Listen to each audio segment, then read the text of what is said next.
Halo pemirsa, kali ini yang ingin saya bahas terkait dari kasusnya Nikita Mirzani, di mana di sidang pertama dulu Nikita Mirzani diputus 4 tahun, tapi kemudian dari jaksa penuntut umum merasa nggak puas atas putusan hakim tersebut.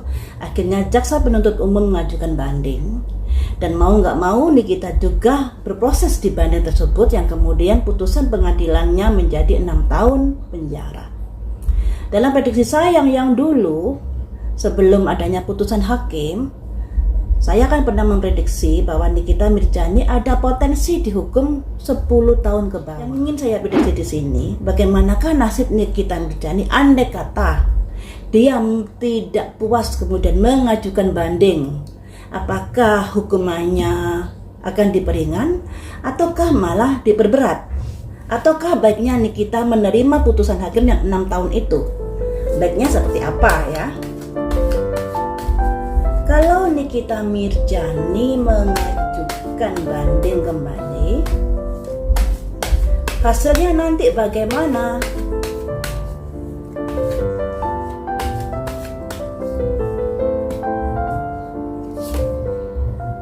Perjuangan, karena nggak mudah ya. Konflik, menata kembali segala sesuatunya. Terus endingnya bagaimana? Endingnya ada kabar-kabar baik, kabar-kabar baik terkait apa? Tapi menara putus. Nah, jadi begini teman-teman. Andai kata Nikita tidak puas dengan hukuman yang 6 tahun penjara tersebut, kemudian Nikita mengajukan banding, hasilnya nanti juga kurang bagus. Nah, walaupun di sini dari timnya Nikita Mirzani seandainya mengajukan banding kembali, akan berusaha segigih mungkin untuk bisa memperingan hukuman dari Nikita Mirzani. Tapi di sini ada simbol konflik. Nggak semudah itu ternyata. Walaupun di sini Nikita Mirzani sudah berusaha menguatkan bukti-bukti dan lain sebagainya, dan berharap ada kabar-kabar baik terkait dari perjuangannya, andai kata banding, hasilnya nanti ada simbol menara putus, harapan yang tidak sesuai.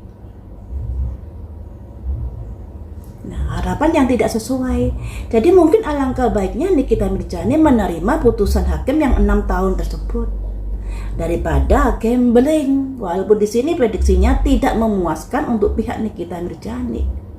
Simbolnya menara putus, orang jatuh dari ketinggian, di mana harapannya bisa memperingan hukumannya Nikita Mirzani, apalah daya bisa putusannya bisa sama atau bisa berat nantinya ya. Jadi untuk Nikita Mirzani alangkah baiknya menerima putusan hakim yang 6 tahun penjara tersebut.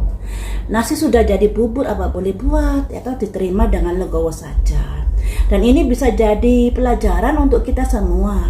Di dalam persidangan, walaupun merasa benar sekalipun, tolonglah jangan sampai kayak jahilin jaksa penuntut umum, kemudian seakan mengolok-olok jaksa penuntut umum dan lain sebagainya. Karena jaksa penuntut umum ini memiliki data-data, bukti-bukti yang bisa memberatkan dari yang diduga bersalah. Dan kita tahu sendiri dalam persidangan Nikita seringkali ngecek-ngecek dari jaksa penuntut umum, kemudian mengolok-olok dan lain sebagainya, dengan mimik muka dan lain sebagainya. Tentunya jaksa penuntut umum ini jadinya kesel kan ya, kesel pada Nikita Mirzani. Makanya ketika hakim memutuskan Nikita Mirzani 4 tahun penjara, ada ketidakpuasan di jaksa penuntut umum itu. Sudah sakit hati, kemudian putusan hakim tidak sesuai dengan apa yang diharapkan, pada akhirnya banding.